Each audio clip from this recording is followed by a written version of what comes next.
Okay, let's... What on earth is that eccentric contraption, Counsel? Oh, it's my cat flapperman, my lord. It makes a way for cats to get in and out of a room. It can cut through any door you can think of and make a new little door in the middle of it. That's right, my lord. It's a device for creating a so-called cat flaps. Small doors for cats to come and go as they please without their owners having to open doors. I'm sure we can all work that out for ourselves. But that cat lover's contrivance has no possible relevance to this case. Oh, really? Of course it doesn't. To start with, there was no cat flap in the pawnbroker's store. Not being a keeper of cats myself, I'm afraid I fail to see what this has to do with the matter at hand. Perhaps it would help if I described its function another way then. This contraption is able to create a peephole in any door you can imagine in practically no time at all. I beg your pardon? A peephole, you say? That's inappropriate. 2 nights ago, we arrived at the scene only minutes after the murder of Mr. Windybank had taken place. That's right. According to the paperwork in the yard, it was you, your Japanese assistant, and Sholmes. Yes, the 3 of us were together, and it's recently come to my attention that my assistant made use of this device at the time. What? Wait, Susato-san used it? What?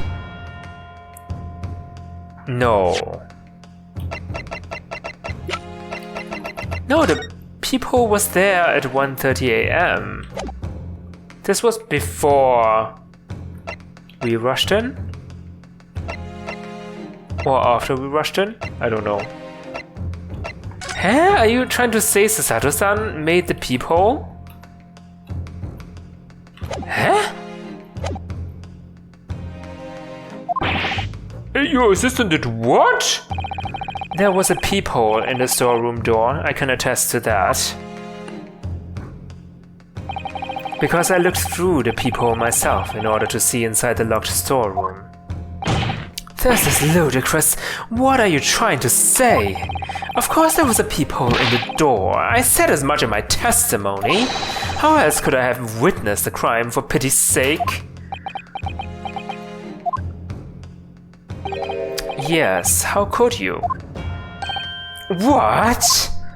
Counsel, kindly say what you mean. Alright, it's time. Time to strike the final blow. What I mean is this, my lord. My assistant made the peephole in the storeroom door, and until such time as she did, the door had no hole in it to look through. What? No! Objection! This is a farce. Are you really suggesting that a peephole in the door was... Yes, it was created only after the incident had taken place by my judicial assistant, using this device. Your assistant tampered with the crime scene whilst being fully aware of the gravity of her actions? That is a most serious act of vandalism. Well, thank goodness she's not in the country now, is she? For which I humbly apologize, my lord. It was in a few minutes that I left the scene in order to pursue the Skulkin brothers and alert the police. Nevertheless, in the light of this new information, it becomes apparent that Mr. Graydon's testimony is riddled with holes. Riddled with... Explain yourself, Counsel! The majority of Mr. Graydon's testimony that appears to incriminate the defendant is based upon what he witnessed through the peephole in the storeroom door. Yes, that filthy girl shooting the man in the black.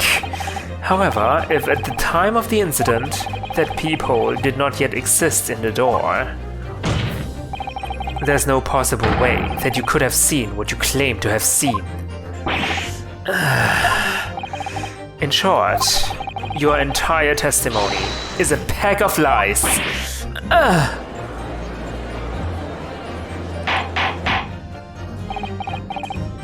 Order! Order! Is there any credence in this revelation? Objection! None whatsoever, as my learned friend must surely realize. Exactly. This is just some cheap trick designed to discredit me. I'm afraid not, sir. Of course it is. Do you seriously expect people to believe that plaything can cut through a solid wooden door? Oh yes, I designed it to be very powerful. It can cut through even the toughest of doors. That's absurd. I don't believe it for a second. I had a feeling you'd say that. What? Waggy, Koei, time for dinner. What? That is vandalism. You can't do that. Iris, did you make that flap hole in the door of this court? Well... Young lady, this is the Old Bailey. One does not make cat flaps in the oak paneling at the Old Bailey. I'm not done yet, don't worry. This doesn't mean that the peephole in the storeroom door at Windy Banks was made by your machine. And there's no way you can prove that it was. No, but it's easy. What? The cat flap my cat flapomat creates are all of a fixed size. And the dimensions of the peephole at Windy Banks are an exact match. Hey, Old Silky's lost for words. Excellent work, Iris, thank you. And now it's my learned student friend's turn to be lost for words, I fear. I believe your judicial assistant has already left the country for your Eastern Island home. Well, yes, that's true. Then you may have some difficulty in establishing all of the facts. For the sake of argument, let us assume the peephole has dimensions that are a perfect fit for this contraption. In that case, when was the peephole cut? The prosecution demands proof of your answer. What is the purpose of your line of inquiry, Lord Van Zieks? It's very simple, my lord. The defense argues that the peephole was created after the incident using this device, but now that the perpetrator has returned to her native land, she cannot testify to the fact there is no proof.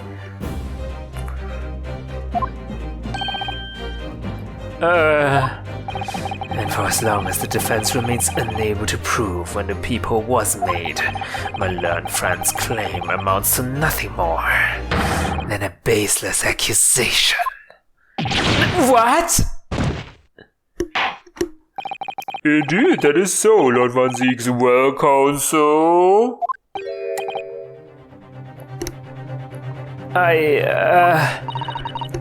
Don't give up now, Runo. This is the time to create your own opening and force your way through. I don't know if I can do this, but I do know one thing. Sasato-san is the greatest judicial assistant in the world. Very well, the counsel for the defense will present evidence to support the claim made. Proof that the peephole in the door of Windy Bank's storeroom was created after the event and not before. Okay, now we present this photograph where there's no peephole on the door. Here we go. Take that! What are you? A print from that detective's infernal cameras again? My judicial assistant, Miss Sasato Mikotopa, is an extremely intelligent and capable woman, which is why I never had any cause to doubt that she would have considered this scenario and made sure I had the necessary proof. And the necessary proof of this photographic print, counsel? This print shows a scene in the shop moments after the defendant entered the premises. Agreed. And it also shows the accused mercilessly wielding a gun in the direction of the defenseless broker. But more to the point, it pictures the storeroom door in the background. Let me see that print again. I don't believe it. This really is quite remarkable. The door to the storeroom is completely devoid of a peephole of any description. Mr. Graydon, you couldn't possibly have witnessed the crime as you claim to have done, because at the time it happened, there was no peephole in the door. In other words, your testimony is a catalogue of lies.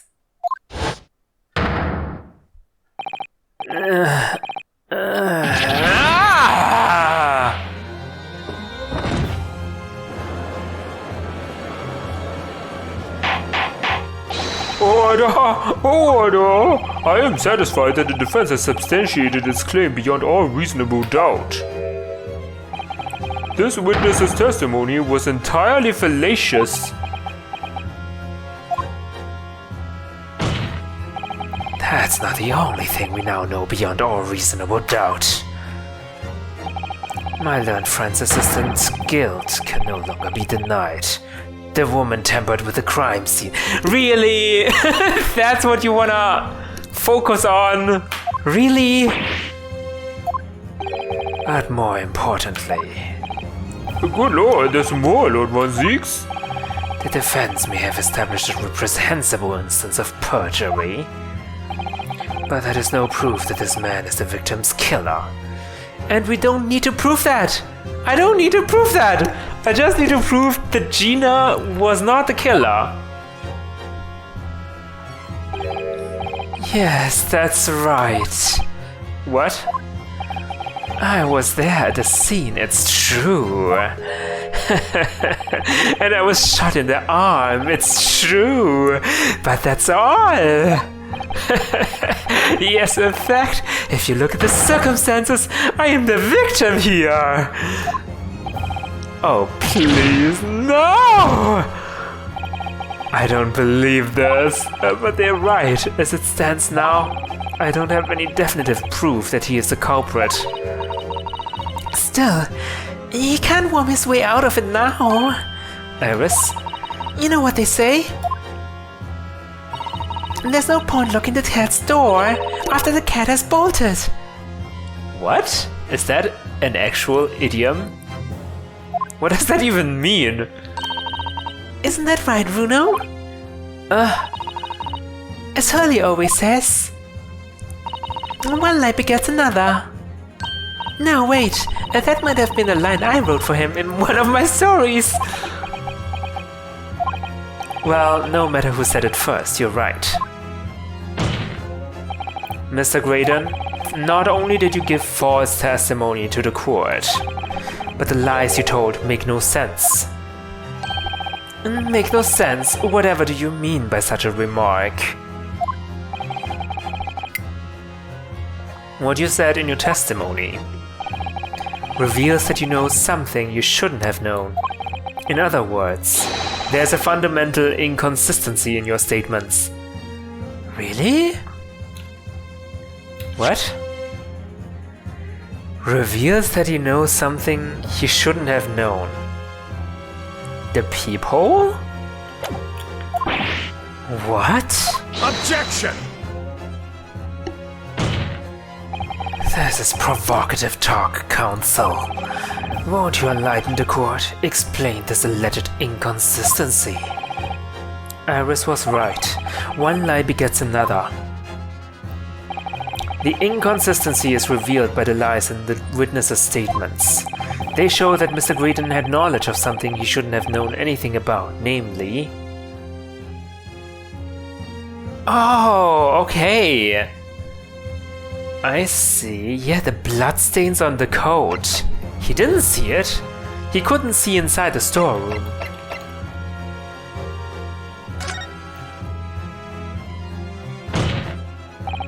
The bloodstains that were present on Miss Lestrade's coat. That's right, the victim's blood splattered all over her when she shot him. But how could you possibly have known that? Obviously, because I saw her do it through the peephole in... peephole...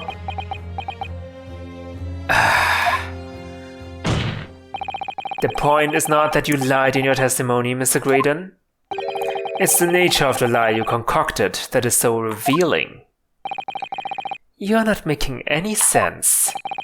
Then let me ask you a simple question.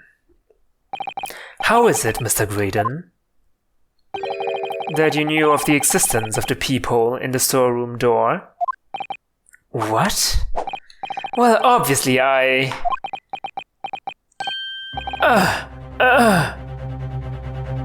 don't get it. Why would that be incriminating? Has the cat got your tongue, witness?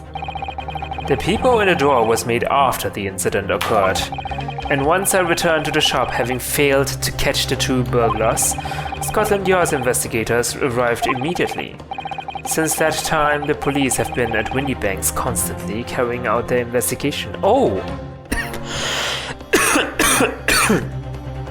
That is true. So he couldn't have come back to the store.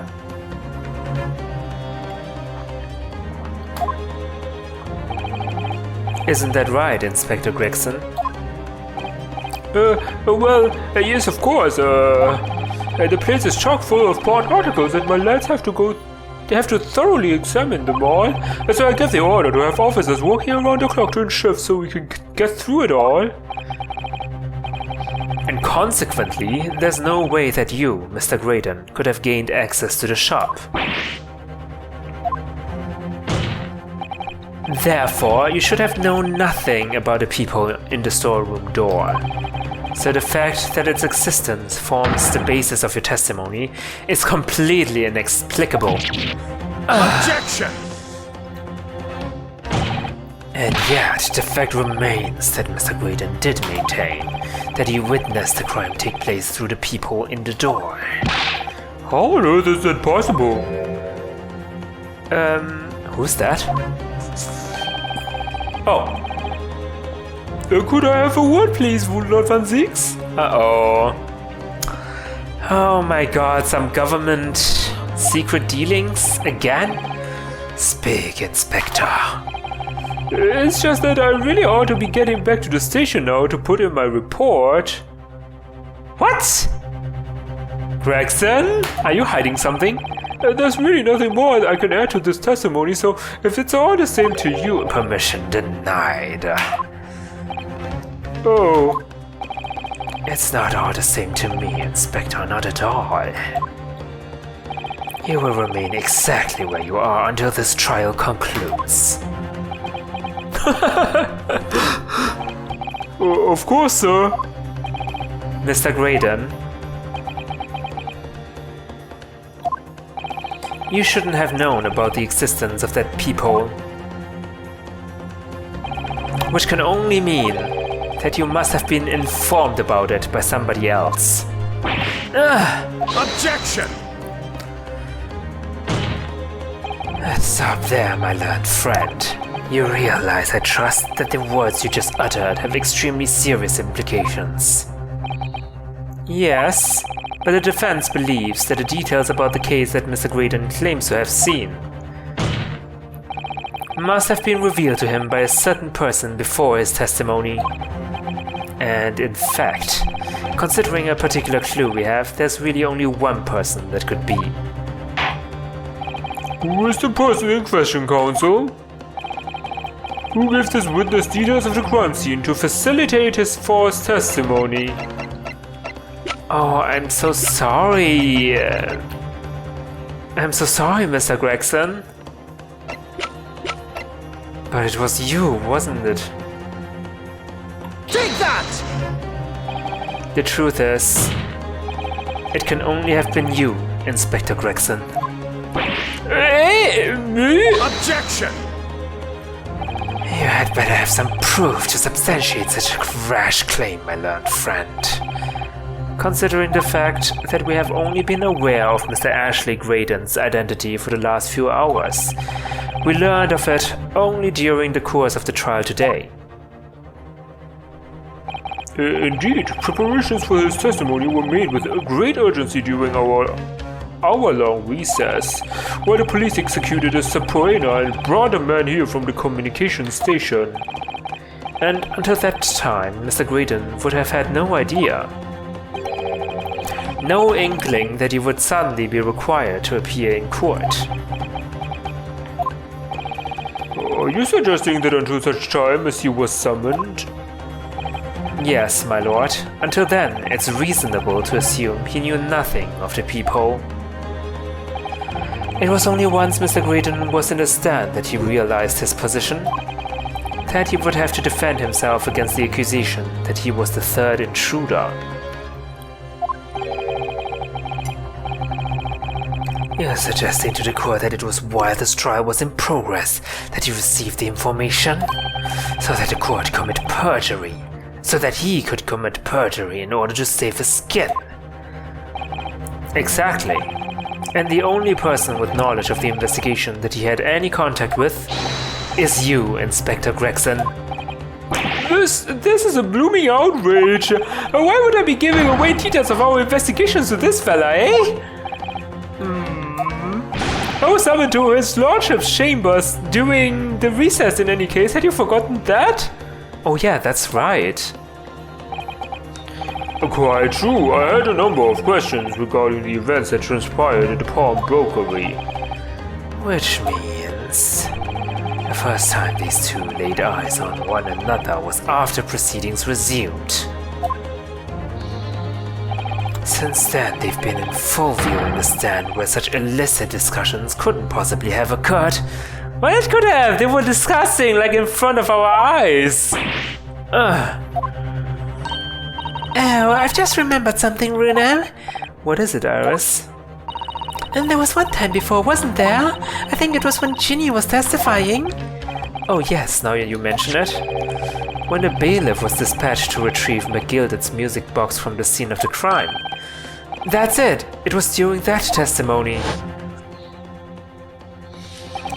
I remember finding it strange at the time. Mr. Graydon and the inspector seemed to be having some kind of secret discussion. It would have been possible for you to give Mr. Graydon the information he needed then. You little toe rag! You're making all this up! I'm a respectable Scotland Yard inspector, for crying out loud. Why would I do something like that?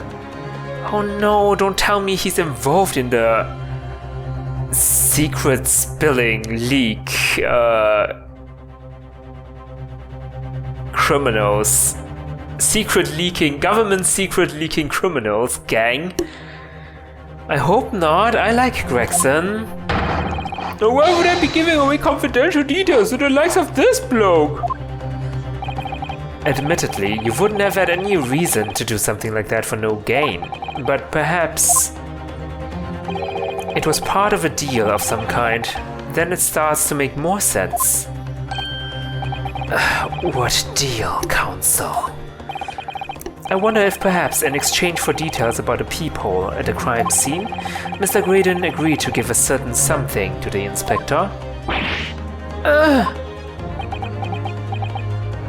Oh, for that other case? I'm sure I need not remind the inspector that, if found to be true, striking a deal of any kind with a witness would be considered a gross case of malfeasance.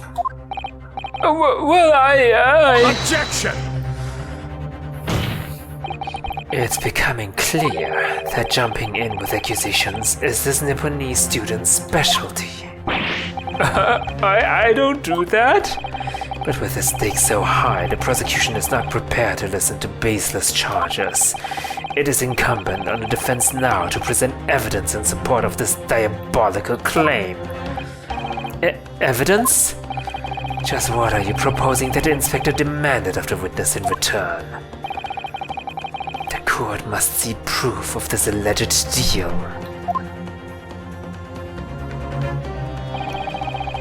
If Inspector Gregson really did strike a deal with Mr. Graydon, then logically there's only one thing he could have asked for. That must be it. Bruno, do you think it could be... Yes. It's the missing link that would join all the dots together in this puzzle. What? I must press you for an answer now, Counsel. What evidence explains the nature of the alleged deal? What? Some government secrets? Huh? We don't know anything about the other case that is going on behind the scenes.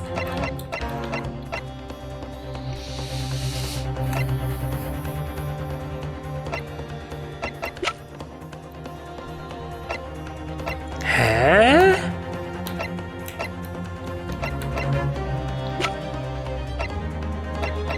What deal?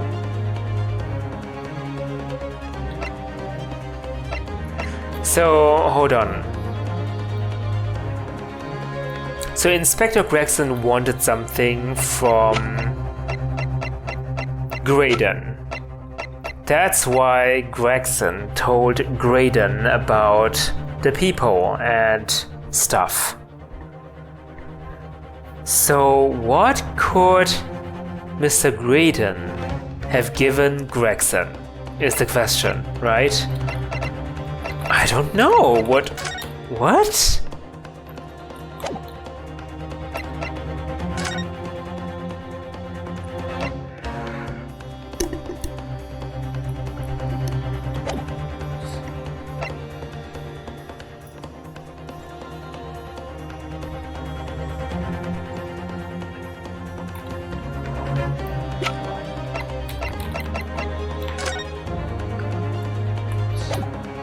I have no idea. Oh, Graydon had the second disc, right? Second music box disc? The small music box?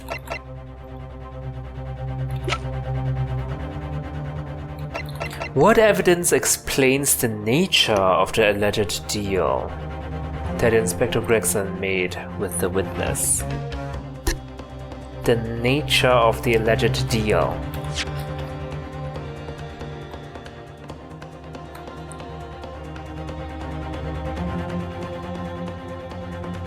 Just what are you proposing that an inspector demanded of the witness in return?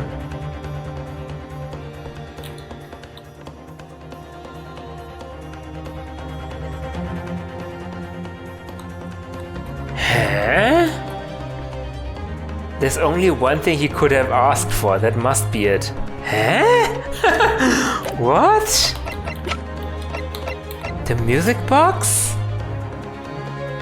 Or the music disc, the other music box disc. Take that! Inspector Gregson. Besides this murder, is it not true that you've been working on another very important case? What? Are you getting it now, Sunshine? Is it possible that this other top secret case is what's alluded to in this newspaper article here? The classified secrets being leaked overseas from the Ministry of Justice. How the bleeding Nora could you... We discovered during the course of this trial the music box deposited at Windy Banks by Magnus McGilded. A special music box designed to play 2 discs at once. It would seem very likely now that encoded on the pair of discs that were in McGilded's possession are the leaked classified secrets.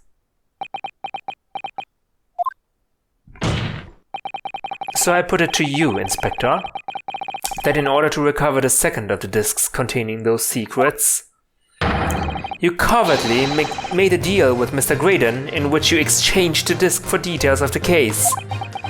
You little... Ah! Order! On the day of the incident, when we met you at Windy Banks, you said this. I'll be taking that whatever it is of Miss Gilded's down to the yard, thank you very much. So hand it over. No, don't! Don't give it to him! It's mine, that is mine! I'm sorry, miss, but anything belonging to McGilded has to be taken in as evidence now. It's Scotland Yard already knew it at that time, isn't that right? That Magnus McGilded was involved in the stealing of government secrets. My orders were recover the medium used to convey the secrets leaked from the ministry and do it on the QT, strictly hush-hush.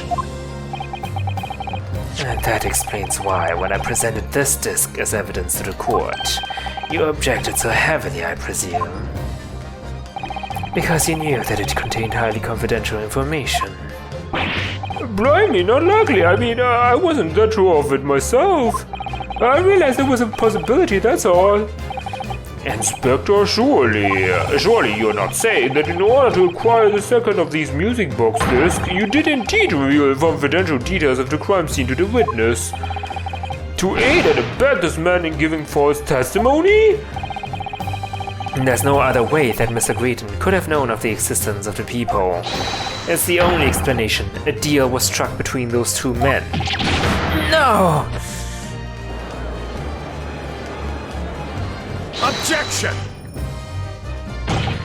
If, and I stress if, the sobering assertion turns out to be founded in truth, it would mean that a second disc is, as we speak, here in this very courtroom. Wait, what? In this room?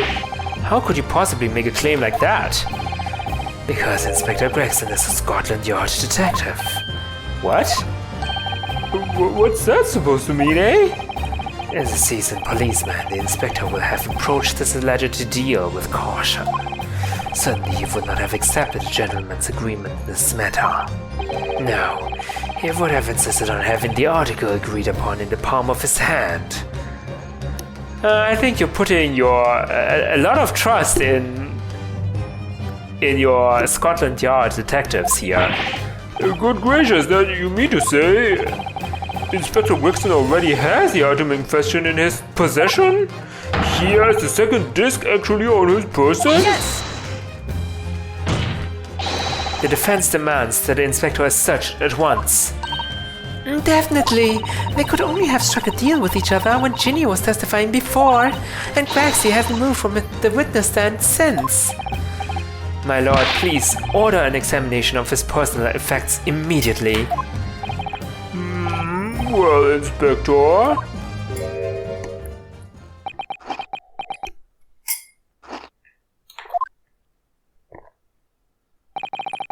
This young lad wants to tone down his imagination. He's insulted me and my profession quite enough. However, if it'll put this matter to bed and dispel any doubts about my involvement, then I'll happily submit to a body search. Uh-oh. That means he does not have to Yeah, why would Van Ziek say that? Honestly. What? He's going to agree to it? I presume you're aware of the precipice on which you've now teetered my learned student friend.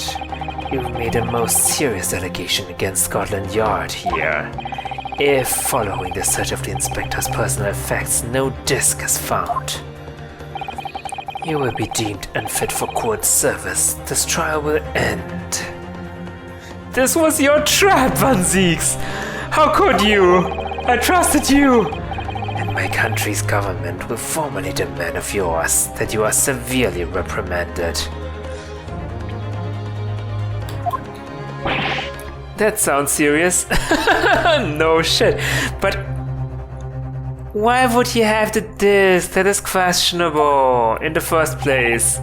Indeed, to have a visiting student make such defamatory remarks about our country's most senior police force is not something Her Majesty's government will be able to overlook. You're just threatening Runo because you're scared. The accusation is beyond serious. You must be prepared for grave consequences. It's true. I can't imagine Gregson would have accepted a gentleman's agreement for something so critical. The disc must have physically changed hands, which means the inspector should have it. But somehow, something doesn't feel quite right here. Very well, Counsel. You know the implications, so let me ask you one final time. Yes, my lord.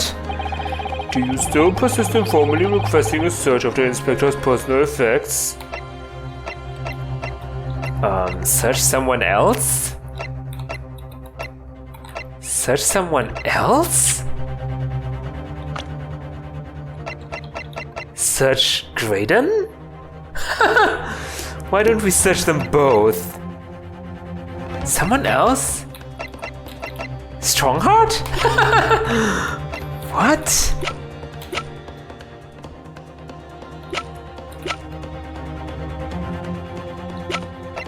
Huh? I mean, it's not far-fetched to assume that Graydon still has the disc, right?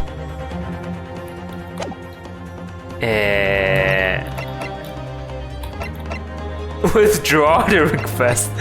That's not gonna be right. Okay, let's save. I don't know.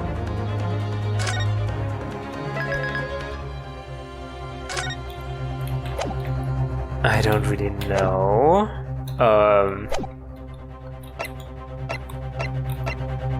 Is there someone else? Yes, the defense formally demands the search be conducted. Whoa! Don't say you weren't warned, but your typical Nipponese stubbornness may well land you in hot water this time. Perhaps the lesson will do you some good. Fair enough, I've got nothing to hide. Very well then. I did press search someone else, right? Billif, conduct a search of the inspector's... Oh, the defense demands a search, but not of Inspector Gregson. That is the wrong option, because my slap on the table was lacking. What? No, what's all this? I'm the one you're accusing, aren't I? I thought you wanted to search me. No, Inspector, not you. Somebody else. What's the meaning of this, are they? I lost it at last. Have you, Sunshine? The court shouldn't have to put up with this nonsense. You're being completely irrational. What? Be quiet, all of you. Wait, who said that? Oh, Iris. Runa's doing what you all told him to do and having the courage of his convictions. So you should respect that and listen to what he sets to say in good faith. Because that's the British way.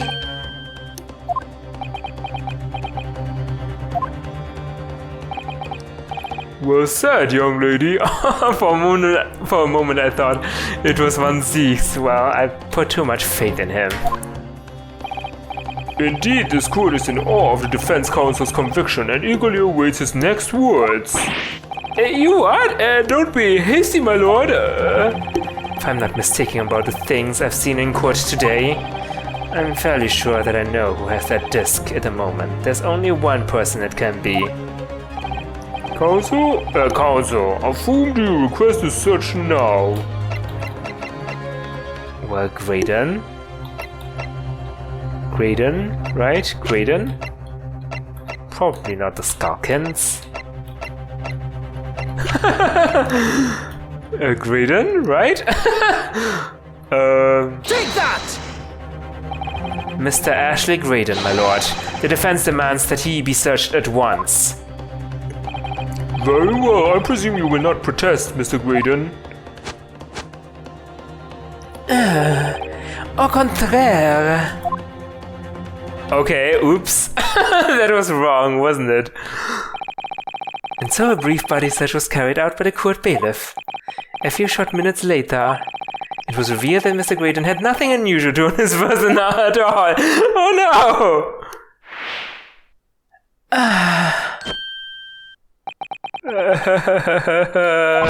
Yeah! Well, counsel? I'm not mistaken about the things I've seen in court today.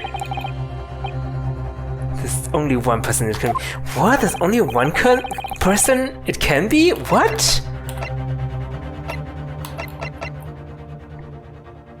Huh?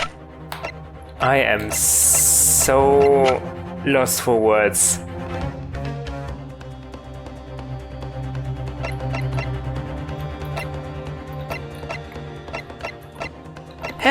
it if it's not Graydon and not Gregson? Gregson is working with... I don't know who he's working with. Like Strongheart, I guess. Huh? I'm so confused.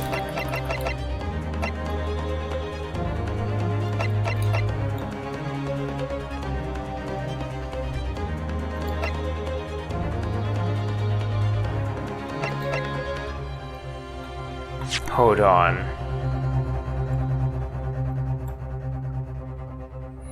It is someone else. Someone else has it. That's correct. If I'm not mistaken about the things I've seen in court today, I'm fairly sure that I know who has that disc at the moment. I'm not sure at all!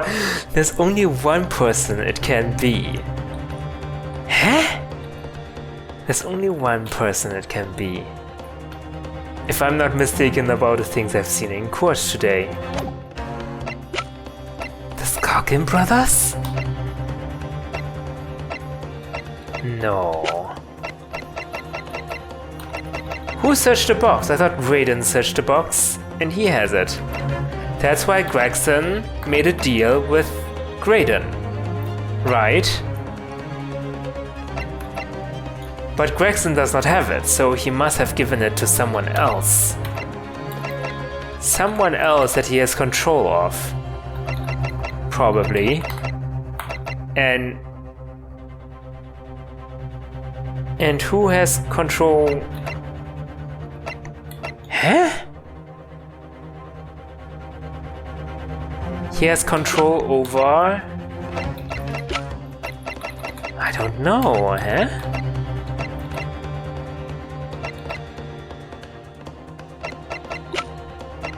I mean...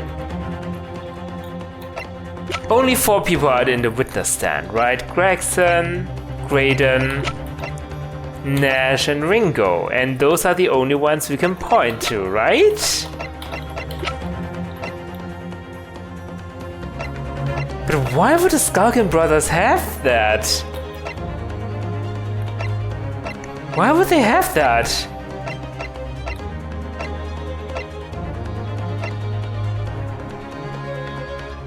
Huh?